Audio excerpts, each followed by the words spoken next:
Hi Aries, welcome to your quantum reading. This is for Aries sun, moon, or rising, and as always, welcome to my cross watchers.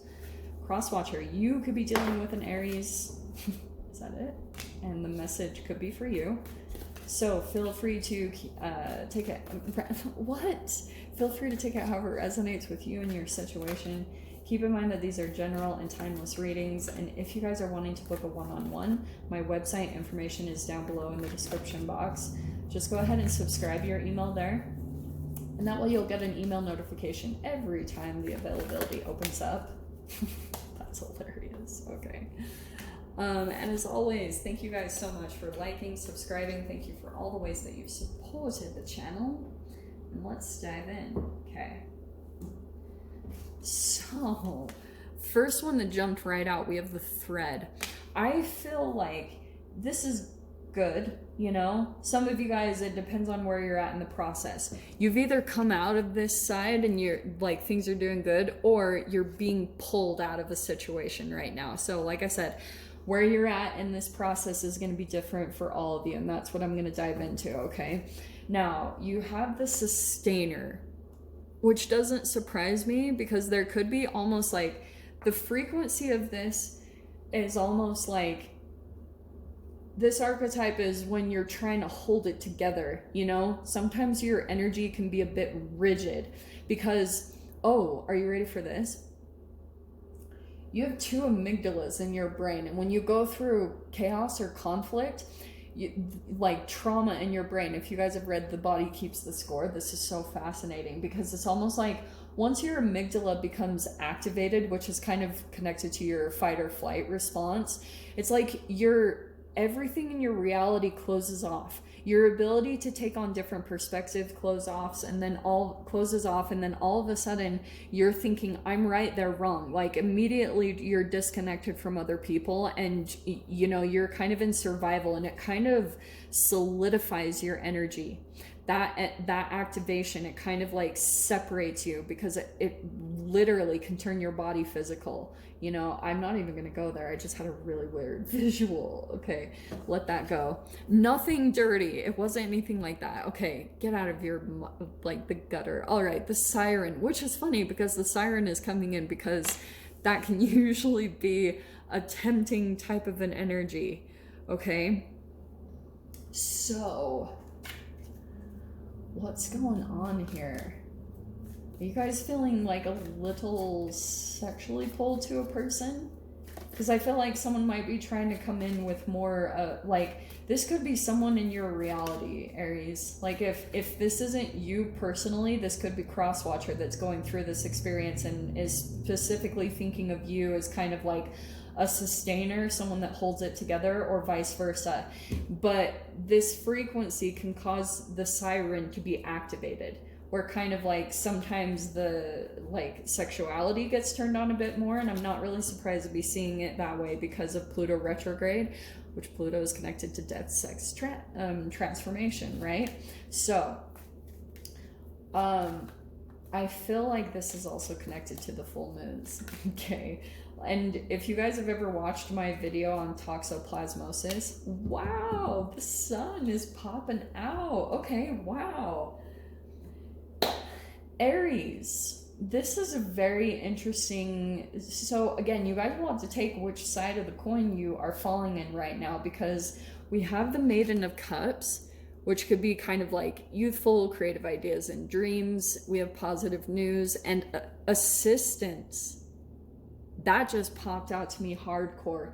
You're either looking for assistance or someone else is, okay? Because the sun is coming in, which is awesome. It could be kind of like you're starting to feel uplifted or more positive. So Aries, if you're on the sort of side of the coin of being the sustainer, where things are well, like you're kind of feeling stabilized, or, you know, like you're doing okay, you're feeling positive or maybe a little bit laid back, I almost feel like someone new could be coming into your experience. This could be a new like friend or romantic interest, because sometimes the Maiden of Cups can be considered someone that has a crush. So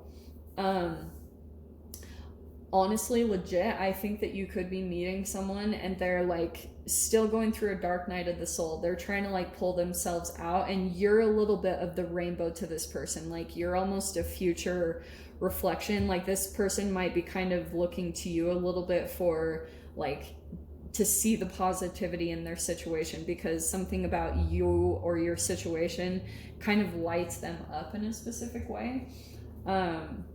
Oh look, and there's the sun on the bottom. That's cool. Okay. That was also in Taurus's too, so I'm not gonna say like, but I did shuffle the cards. That's why that's surprising me. Okay, so we have the Chariot first out. So I feel like you're moving forward. There's something about if you're in this situation too with the thread where you're trying to pull out of a dark night, I feel like it's requiring you to continue to look forward. The Chariot is forward movement, forward success, you know, not looking back. And because the Siren, like I said, it could be temptation. So you might have see the cloud of darkness. Like, here's how I'm going to explain it chemically what happens. When you go through a dark night of the soul, it's when your body becomes too consumed by toxins, free radicals, and plastics, phthalates. I could go on and on. When your body starts to break down internally, you'll go through a dark night of the soul, because if your body's internal lights are turned down, if your body becomes too full of mucus or too acidic, the lights turn off, and then that's your eyes. Everything in your reality turns dark. You don't see the light. You can't see beyond anything but the dark. And so usually there's like certain things. It actually is kind of a fascinating experience to go through, because anything that seems even remotely positive, anything gives you a sense of relief. You have more of an ability to feel what feels right and wrong, but it's also pretty conflicting, because when your body is full of acid and things like that, you tend to have covered up certain like traumatic memories and experiences and thoughts with food and chemicals and things like that. That's why the lights turn off. So that's why usually it's a psychological travel back in time into when those first memories happened, the situations that program that in the first place. And so when you experience people around you, sometimes you go through these temptations. Like it can be like people in your reality, temptations, like even sexual temptations, because a lot of the times it can go back to even sexual trauma. So that's why I'm saying it in that specific way. And look how perfect it is. There's the Moon and the Magician. Subconscious, deep subconscious stuff. And what did I just say? This could have some what did I say before? I was like, this could be connected to the moon cycles too. And if you guys have watched my video, I'll try to link it at the end of this one, why you and your person keep coming back. It could be connected to something like toxoplasmosis, which becomes more affected. It's like a parasite that becomes more activated and affected by the moon. And so like there could be someone in your reality, the Magician card, that is kind of like waiting. They had caused, or Aries, sorry. I was saying that because this is the Gemini card. So we have Cancer, Virgo, Gemini. We have, Cancer. 2 Cancers on the side here. There was a person that, like, with the Siren, and this even could be someone that was connected to in the past, and it's fascinating that I'm talking about toxoplasmosis, and there's like it's like parasites and fish and stuff. So the Magician card, there was a particular person that caused like a significant amount of, or a specific chemical release pattern within your experience. God, I know I did not say that right, but the general like way of saying it is they activated like intermittent reinforcement as a manipulation tactic with you. So they manipulated your dopamine releases by kind of like moving the goalpost, you know, kind of giving you maybes constantly, breadcrumbs of kind of like maybe you would get a desired outcome with them, maybe it would come to a commitment, whatever it was. This person knew how to kind of control you with maybe activating more sexual. Oh, are you ready for this? Okay, this is how weird I am. So I like to watch some of the shows on Netflix that are about the narcos. Well, and it's just because I try to understand them a lot. And there was this really weird part in one of the shows where there's this like really high powerful drug dealer. I can't remember his name. I think it was Felix or something in that show. And that's cool. When his wife started to leave him, what he did was he like activated her sexually. I'll just put it in that way because YouTube is going to get mad at me if I go into too many details. And what's fascinating is, like, especially with women, once like you become sexual with a person, you release a bunch of oxytocin into your body, which heightens your ability to trust. It's like there's this chemical bond that happens between you and another person. So if this person knew that if they activated that quickly enough, then you would be bonded to them. So they kind of rely on you, like at a certain amount of time with the moon, there's almost like a pattern, and it could be connected to the moon cycles. When this person kind of like feels more of an activation, there's more of like a sexual desire, and they start kind of thinking about you more. And so the Empress and the Magician, that's a really fascinating combination. Let me grab a few more cards. Ace of Pentacles. Okay, that's great. Yeah, I think whatever is going on in this connection, there's like this forward movement. Yeah. Wow. Okay.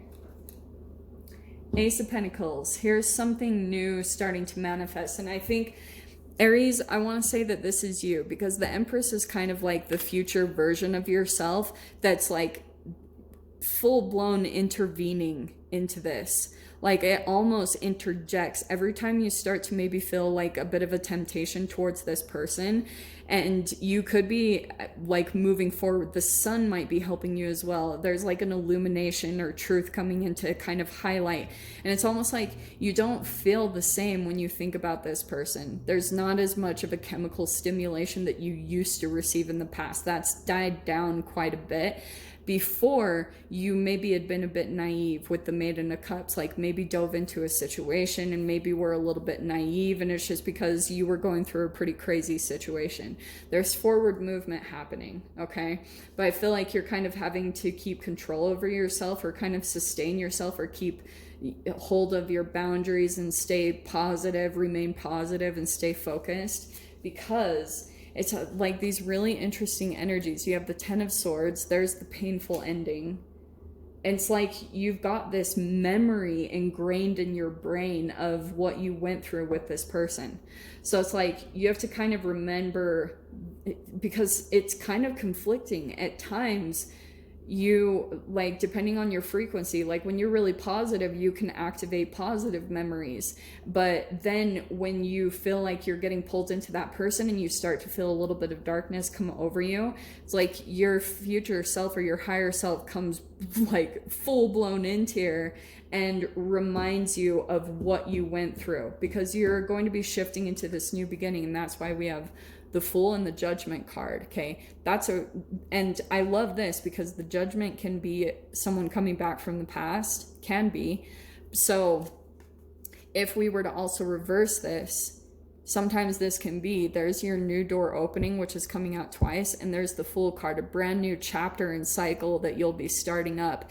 And sometimes something can resurface right before you shift into this. That does happen. Like maybe it can be a self-sabotage where you are about to go back to something because you're about to step into the unknown, and sometimes you can vacillate between the comfortability, even though it was painful and maybe even toxic or abusive. You're kind of like maybe vacillating between just completely moving forward into your new chapter. So I'll dive into the extended Aries. We'll see whatever else wants to come out. If you guys want to join me over there, feel free. Go down below, click on the Vimeo link, and I'll see you over there. But Aries, if this is where we leave things, I'm sending you guys so much love, wishing you all the very best, and I'll see you in your next reading. Take care.